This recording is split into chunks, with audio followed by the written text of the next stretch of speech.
다 함께 찬양 드리시겠습니다.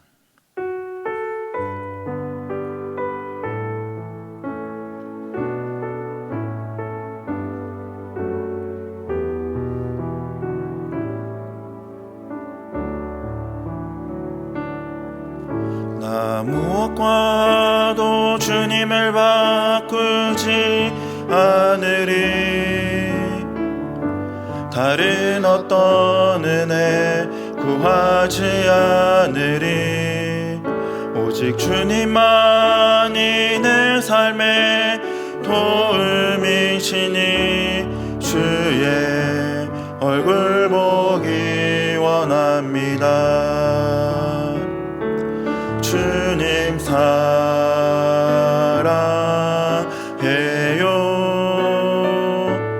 온 마음과 정성 다해 하나님의 신실한 친구 되길 원합니다. 나 무엇과도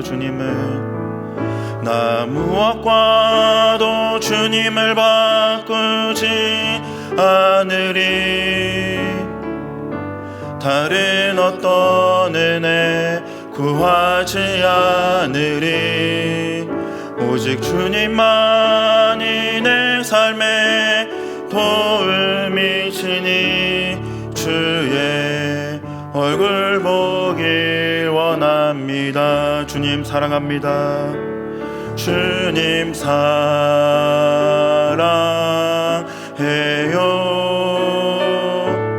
온 마음과 정성 다해 하나님의 신실한 친구 되길 원합니다. 앞에 나오는 기도 제목 보시면서 함께 합심 기도하시겠습니다. 하나님 아버지, 성령 충만 사모하는 성령 충만이 우리 인생에서 만나는 성령 충만 사모하게 해주시옵소서. 성령 충만 받아 내면의 배우게 담대함을 얻어 개인 과정에 살아나게 해주시옵소서. 무엇보다 우리 자신 성령께 온전히만 교수님께서 우리 생각과 말과 행동에 성령 충만이 나를 나타나게 해주시옵소서.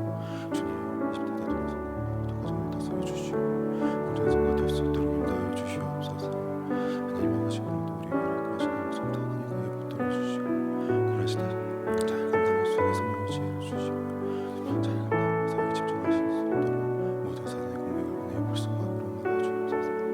지키시고 그 삶의 가정 성령께서 평안케 해주시옵소서. 갑자기 뭔가 모든 성과 삶과 성령의 능히 감당할 수 있도록 도움을 주시옵소서.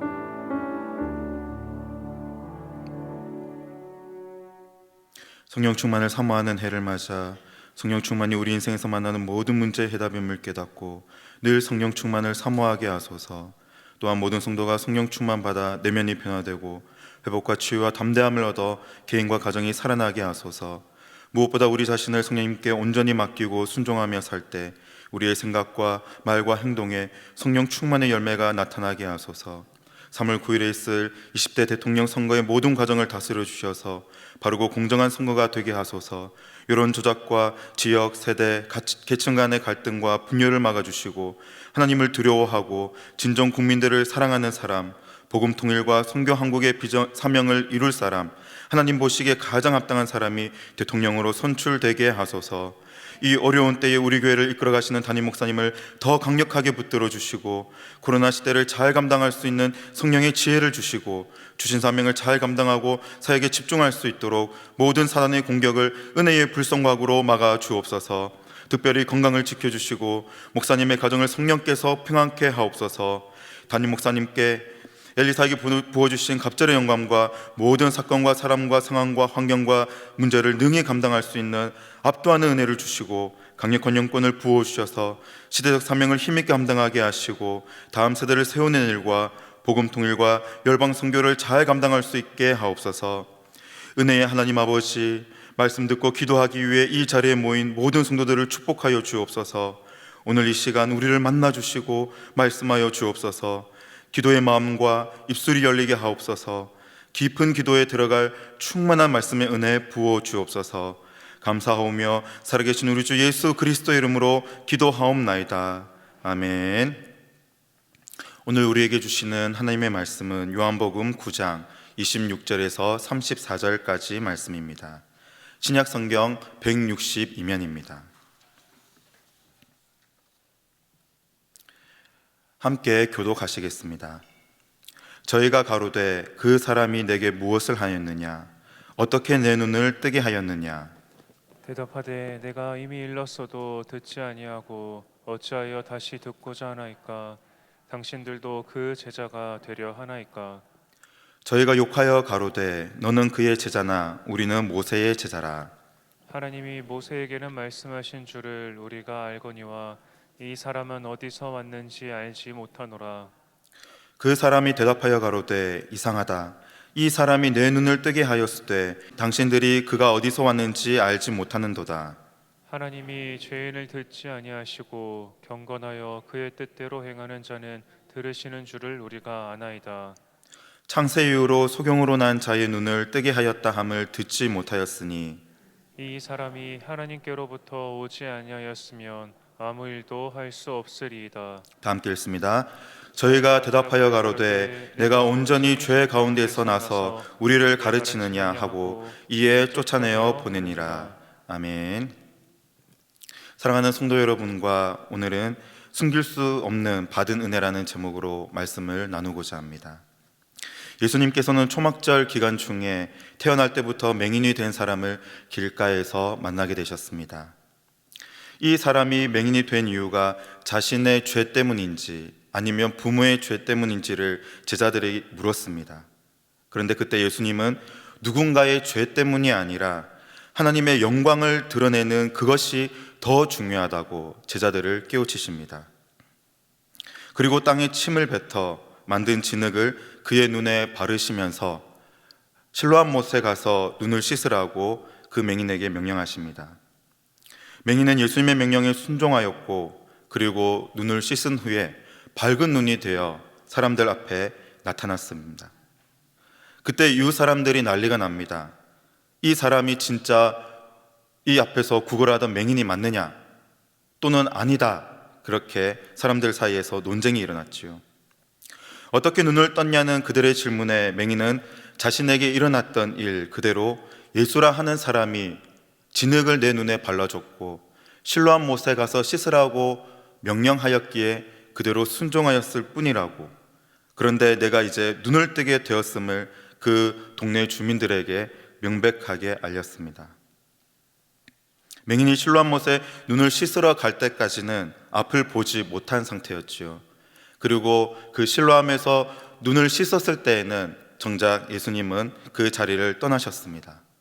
결국 맹인은 예수님을 직접 눈을 떠서 보지 못한 상태였지요. 그래서 사람들이 예수님이 어디에 있느냐고 물었지만 맹인은 모른다고 답변을 했습니다. 동네 사람들은 이 기적에 대해 설명해 줄 수 있는 종교 지도자인 바리새인들에게 이 맹인을 데리고 갑니다. 바리새인들은 기적을 베푼 예수님은 하나님으로부터 온 자가 아님을 재빨리 시인합니다.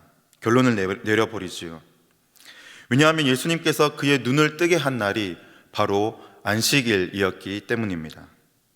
바리새인들은 안식일에 정말 위급한 환자가 아니면, 목숨이 생사에 달린 자가 아니면 치료를 금했습니다. 왜냐하면 자칫 잘못하면 안식일에 일을 한 것으로 율법을 범하게 될 수 있기 때문이었지요.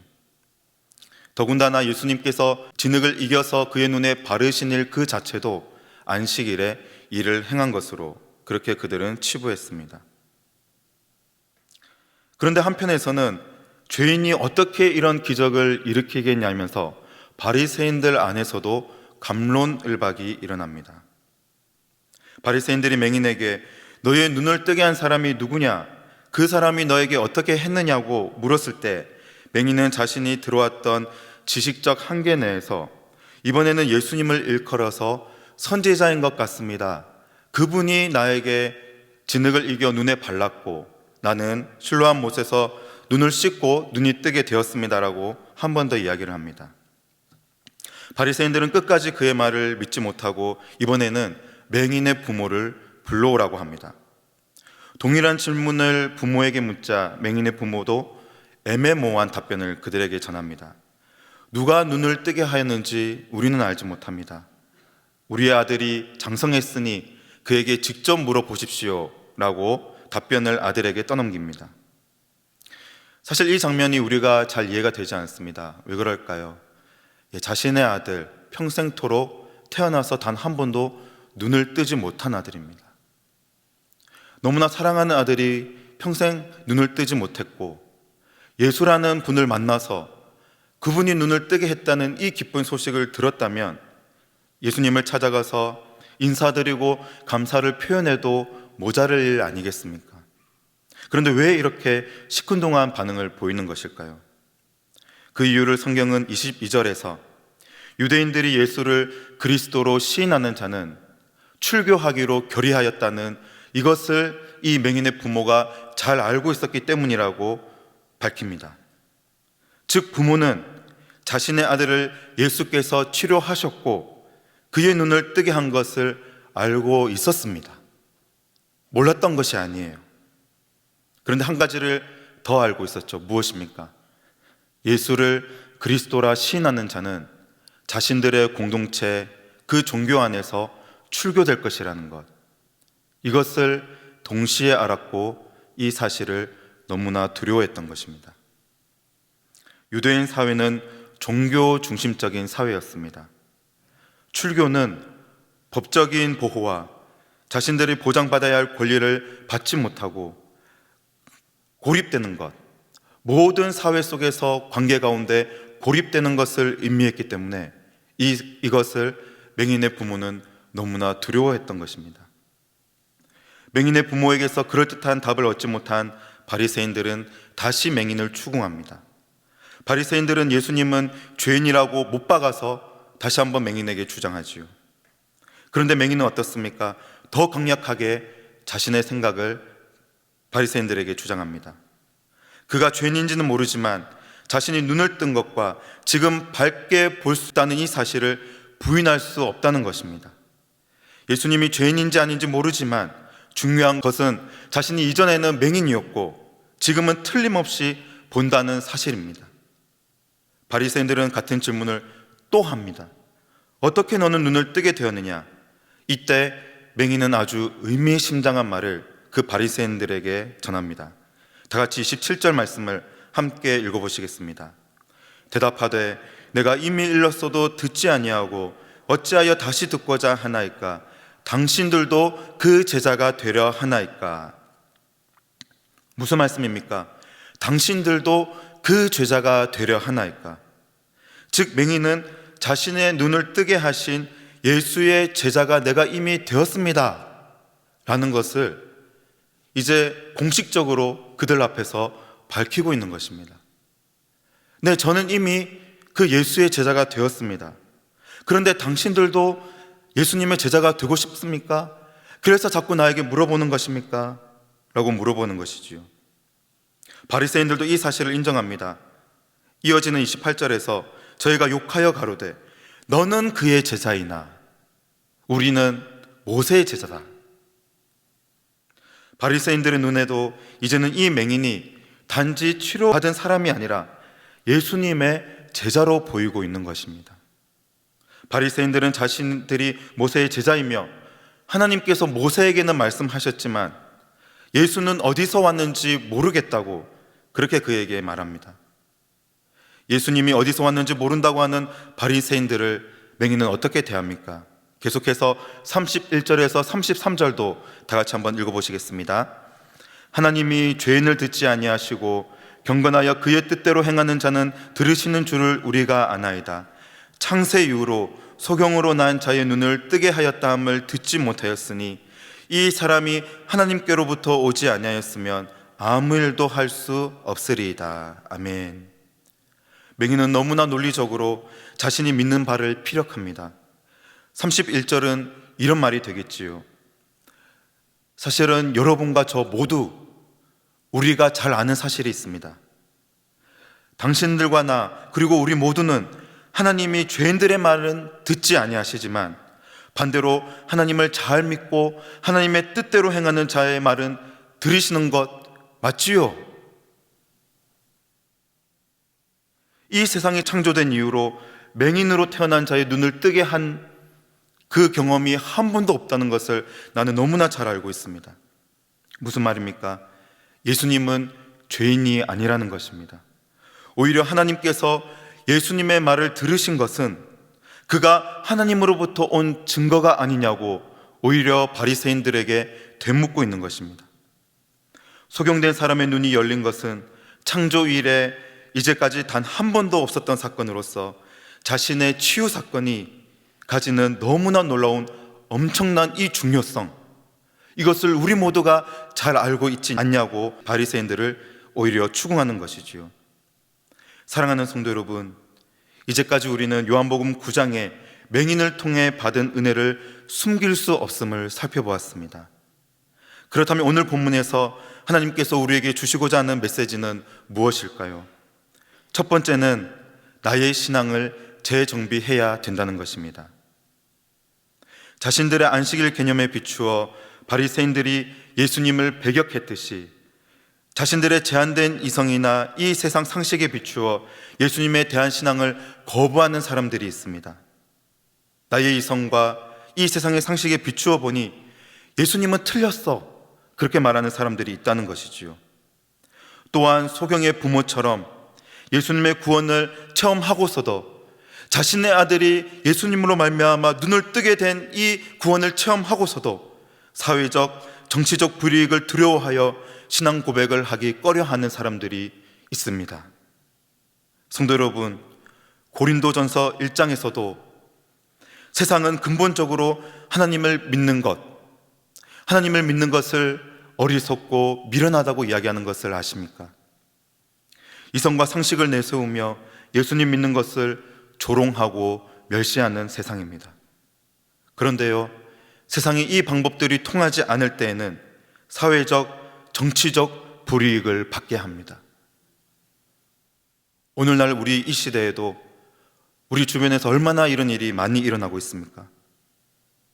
세상의 조롱과 멸시, 어떤 불이익들이 무서워 타협하고 싶은 마음이 들 때에 우리는 각자의 신앙을, 나의 신앙을 재정비해야 될 때인 줄로 믿습니다. 두 번째는요, 받은 은혜를 전해야 한다는 것입니다. 바리새인들과 맹인의 부모는 각자의 이유로 예수 그리스도를 구주로 밝히기를 꺼려했습니다. 그러나 맹인은 어떻습니까? 사실 17절에서 신문이 처음 시작될 때만 해도 맹인은 예수님에 대해서 중립적인 입장을 지켰습니다. 예수님이 누구인지, 그분이 죄인인가 아닌가에 대한 것은 맹인의 관심사가 아니었습니다. 그저 자신이 눈을 뜬 것, 이 사실만으로 너무 기뻤고 그것으로 사실은 그가 할 일은 끝이 났던 것이죠. 그런데 바리새인들의 그 무리한 신문 가운데 그 맹인은 결국에 확고하고 진정한 믿음으로 바리새인들이 더 가까이 떠미는 것을 그는 경험하게 되었습니다. 맹인이 어떻게 믿음이 점점 커지게 되었는지 그가 예수님에 대해 고백하는 말을 살펴보면 우리가 깨달을 수 있는데요, 화면을 한번 보시기 바랍니다. 11절을 보시면 그가 예수라 하는 자가, 예수님의 이름은 들었습니다. 그리고 그분이 자신에게 어떤 일을 행했는지 설명을 하지요. 그런데 17절에서는 한 걸음 더 나아가서 제가 보기에 그분은 선지자 같습니다. 27절에서는 당신들도 그 제자가 되려 하나이까? 저는 이제 예수님의 제자가 되었습니다 라고 고백을 합니다. 31절에서 경건하여 그의 뜻대로 행하는 자, 지금 보니까 예수님은 하나님의 뜻대로 행하는 자, 거룩하신 분이군요. 32절과 33절에서는 무엇이라 이야기합니까? 창세 이후로 소경의 눈을 뜨게 한 일이 한 번도 없었는데 이 사람이 하나님께로부터 오지 아니하였다면 내가 보니 정말 그분은 하나님께로부터 온 분임에 틀림이 없습니다. 하나님으로부터 보냄받은 자가 틀림이 없습니다. 결국에 예수님을 다시 만난 그 자리에서 맹인은 가로되 주여 내가 주님을 믿나이다 라고 주님 앞에 엎드려 절하는 주님의 신실한 제자가 된 것을 우리는 발견하게 되는 것입니다.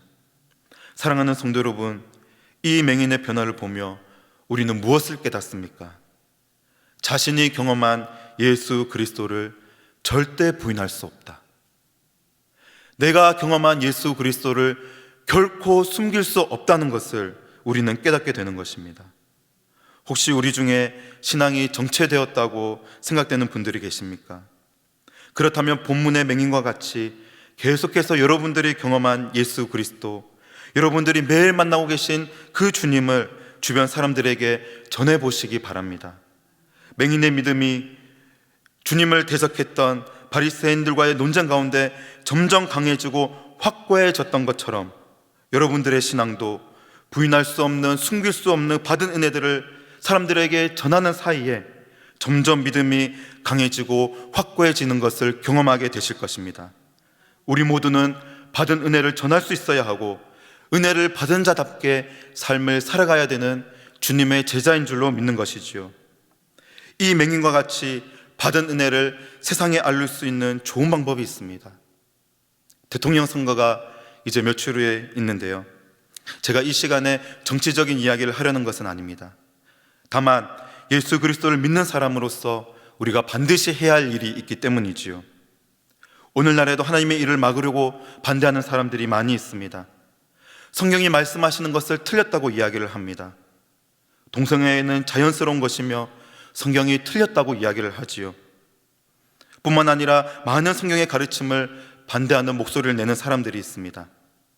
바리새인들과 같이 하나님이 하시는 일을 반대하는 사람들에게 우리는 맹인과 같이 자신의 믿음을 확고하게 고백할 수 있는 아주 좋은 방법이 바로 투표입니다. 꼭 투표하시되 교회와 우리의 신앙을 지킬 수 있도록 하나님께 간절히 기도하시고 투표하시기를 바랍니다. 이제 말씀을 마치려 합니다. 신문이 끝났을 때에 바리새인들은 비장의 카드를 꺼내드는 수밖에 없었습니다. 바로 자신들의 권위와 권력을 사용하는 것이지요. 언쟁 중에 누군가가 자신의 경력, 힘과 권력을 이용하여 상대방의 입을 막으려 한다면 결국 패배를 시인한 것과 다름이 없습니다.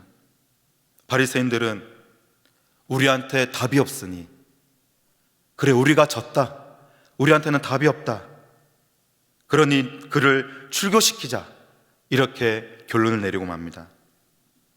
맞습니다. 인간적으로 보면 이 맹인은 자신이 속한 사회에서 이제 따돌림을 받게 되겠지요. 그러나 우리는 내가 받은 은혜, 결코 숨길 수 없고 부인할 수 없는 그 은혜가 맹인과 또 저와 여러분을 주장하고 있음을 꼭 믿으시기를 바랍니다.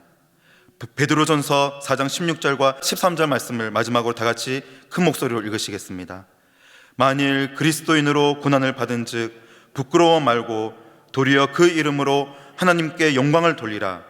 오직 너희가 그리스도의 고난에 참미한 것으로 즐거워하라. 이는 그의 영광을 나타내실 때에 너희로 즐거워하고 기뻐하게 하려 함이라. 아멘. 사랑하는 성도 여러분, 여러분이 그리스도라는 이유만으로 조롱과 핍박과 고난을 받고 계십니까? 앞으로도 변함없이 숨김없이 그리스도인으로 고난을 자처하시겠습니까? 그렇다면 베드로전서의 말씀처럼 또 이 맹인과 같이 여러분은 하나님께 영광 돌리는 삶을 살고 있음을 믿으시기 바랍니다. 그리스도의 고난에 참여할 수 있음에 감사하고 즐거워하시기 바랍니다. 하늘의 상급이 우리에게 예비되어 있고 그 상급은 너무나 놀랍고 영광스럽고 기쁘고 즐거운 것임을 믿으시기를 간절히 원합니다. 아멘. 들은 말씀을 기억하며 화면의 기도 제목을 함께 읽으시겠습니다. 하나님 아버지, 그리스도인으로 이 세상을 살아갈 때에 많은 고난을 겪게 됩니다. 조롱과 멸시와 핍박이 다가올 때에 굴복하지 않게 하시고 맹인과 같이 내가 받은 은혜와 내가 만난 예수 그리스도를 당당하게 전하게 하소서. 많은 고난 가운데에서 숨기거나 부끄러워하지 않고 오히려 하나님 아버지께 영광 돌릴 수 있음에 즐거워하고 감사하게 하소서. 함께 기도하시겠습니다. 하나님 아버지, 너무나 감사를 드립니다. 하나님, 우리에게 맹인과 같은 믿음을 허락하여 주셔서 핍박과 환난이 너무나 가득한 이 세상 가운데에서 우리의 믿음을 버리지 아니하고 끝까지 주님의 대한 고백을 항상 가질 수 있는 우리 모두가 되게 하여 주시옵소서. 그리스도의 고난에 참여할 수 있음에 감사를 드립니다. 즐겁습니다. 기쁩니다. 하나님 아버지 함께하여 주시옵소서.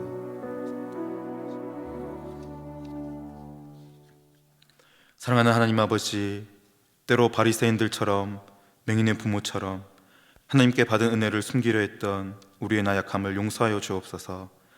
하나님을 반대하는 이 세상 속에서 고난이 있다 할지라도 내가 만난 예수님, 주님께서 나에게 주신 은혜를 있는 그대로 전하게 하시고 이로 인한 고난을 오히려 기뻐하고 즐거워하며 하나님 아버지께 영광 돌리는 사랑하는 주의 모든 백성들 되게 하옵소서.